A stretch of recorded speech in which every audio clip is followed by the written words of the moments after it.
Assalamualaikum warahmatullahi wabarakatuh. Good morning, good afternoon everyone. How are you today? Fine. Well, oke, hari ini kita sudah menginjak pada pertemuan kelima yaitu written expression. Nah, written expression itu apa? Written expression itu adalah jenis soal yang diujikan pada section 2 bersama dengan structure. Jumlah dari soal written expression itu ada 25 soal dari total 40 soal. Jadi 15 adalah soal structure dan 25 soal adalah soal written. Nah, bentuk soal written itu adalah seputar penggunaan dan penerapan tenses atau grammar dalam bahasa Inggris. Sama seperti struktur yang kita pelajari di pertemuan sebelumnya. Kemudian yang membedakan antara bentuk soal struktur dan written adalah jika soal struktur kita memilih opsi jawaban yang benar, seperti kemarin. Sementara untuk soal written kita memilih opsi jawaban yang salah. Oke, jadi kita pilih mana yang salah, itu di dalam soal written expression, maka itu adalah jawabannya. Nah, yang akan kita pelajari adalah problem with subject verb agreement. Apa yang dimaksud problem with subject verb agreement? Biasanya mahasiswa mengalami kebingungan, kesalahan di dalam mengerjakan soal TOEFL itu adalah mengenai kesesuaian antara subjek dan predikat, subjek dan verb. Maksudnya adalah jika subjek itu adalah singular, simple saja sebenarnya rumusnya.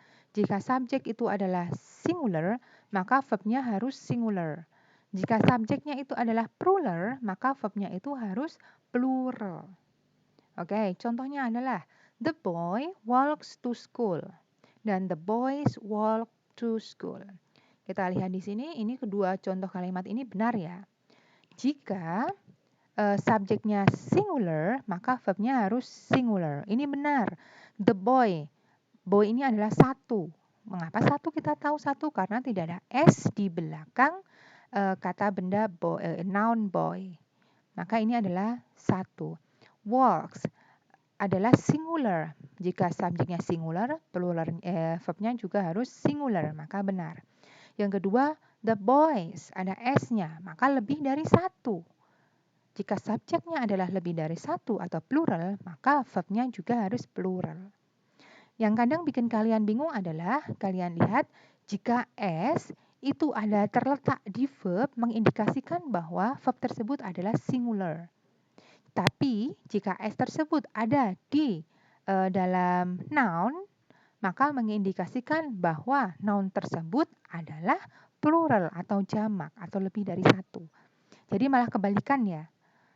Kalau ini lebih dari satu, nounnya ada s-nya, maka verbnya tidak ada s-nya. Ini plural, ini plural. Jika verbnya ini adalah singular ada s-nya, maka nounnya juga harus adalah singular. Kita ke skill yang pertama. Skill pertama, subject verb agreement with prepositional phrases. Prepositional phrases itu apa? Sudah kita pelajari di pertemuan kemarin yang structure. Jadi frase yang muncul setelah preposisi. Biasanya menimbulkan kebingungan bagi kalian. Ini ya, sometimes prepositional phrases can come between the subject and the verb. If the object of the prepositional is singular and the subject is plural, or if the object of the prepositional is plural and the subject is singular, there can be confusion in making the subject and verb agree. Oke, jadi maksudnya adalah kadang jika objeknya dari preposisi itu tunggal dan subjeknya itu adalah jamak, atau jika objek preposisinya itu adalah jamak dan subjeknya itu adalah tunggal, maka akan muncul kebingungan di dalam membuat kesesuaian antara subjek dan verb. Contohnya ini, the key to the doors are in the drawer. Kalimat ini benar atau salah? Salah ya, karena kita lihat di sini ada preposisi apa? Ada preposisi to. Maka to the doors ini bukan subjek. Ingat, ini adalah objek preposisi. Kata benda yang muncul setelah preposisi tidak bisa menjadi subjek. Ini namanya adalah prepositional phrase. Subjeknya yang apa? Yang di depannya preposisi adalah the key. Subjeknya ini. Subjeknya singular atau plural? Singular, karena tidak ada s-nya. Jadi the key itu adalah singular, maka dari itu verbnya juga harus singular. Di sini harusnya is, bukan are adalah untuk jamak, is adalah untuk tunggal. Maka salah. Yang benar kalimat ini adalah the key to the doors is in the drawer. Jadi jangan kalian lihat doors-nya, tapi di depan dari preposisi to-nya. Karena to the doors itu adalah prepositional phrase yang mana itu tidak bisa menjadi subjek. Contoh yang kedua, the keys to the door is in the drawer. Kita lihat, keys ada S-nya, maka ini adalah plural atau jamak. Karena ada S-nya. To the door tidak ada S-nya. Tapi kalian tidak perlu menghiraukan yang ini ya. Setelah preposition to itu tidak bisa menjadi subjek. Maka case itu adalah plural, maka verbnya di sini harusnya are. Untuk plural karena is itu adalah untuk singular. Maka kedua kalimat ini salah, tidak cocok. The key to the door are in the drawer. Harusnya is in the drawer. The keys to the door is in the drawer. Salah, harusnya are in the drawer. Oke, paham ya? Yang muncul setelah preposisi, kata benda atau apapun yang muncul setelah preposisi itu tidak bisa menjadi subjek. Ini bukan subjek, tapi ini adalah prepositional phrase. Subjeknya adalah yang di depan. Oke, sekarang skill yang kedua. Subject verb agreement after expression of quantity. Maksudnya adalah expression of quantity itu di sini adalah yang untuk menunjukkan kuantitas. Itu ada all, most, some, half. Maka of the object, maka when an expression of quantity is the subject, jadi ketika ini ekspresi ini adalah subjek, maka kalian pastikan verb di sini sesuai dengan objek. Kalian lihat setelah quantity ini, objeknya ini singular atau plural. Maka verbnya adalah mengikuti di belakang quantity-nya. Oke, contohnya. All of the book was interesting. Di sini ada quantity all. Kalian lihat setelah of. All of the book. Book itu adalah singular atau plural?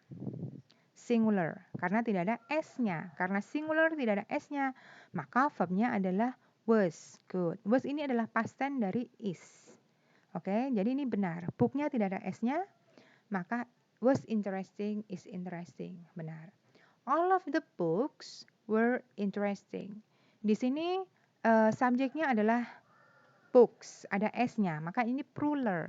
Jika plural, maka verbnya plural were. Ini benar. Karena ini asalnya adalah dari are ya. Past tense-nya dari are adalah were. Jadi benar, kalian lihat setelah quantity all, most, some, half itu apa bentuknya di sini. Book karena singular, maka verbnya singular. Books karena plural, maka verbnya adalah were atau plural. Are, were itu plural, is, was itu adalah singular. Nah, bagaimana contoh all of the information was interesting? Kenapa was? Uncountable. Jadi, information itu adalah uncountable, sesuatu yang tidak bisa dihitung. Sesuatu yang tidak bisa dihitung atau uncountable, maka semua adalah singular. Jadi ini singular. Beras, rambut, gula, itu tidak bisa dihitung.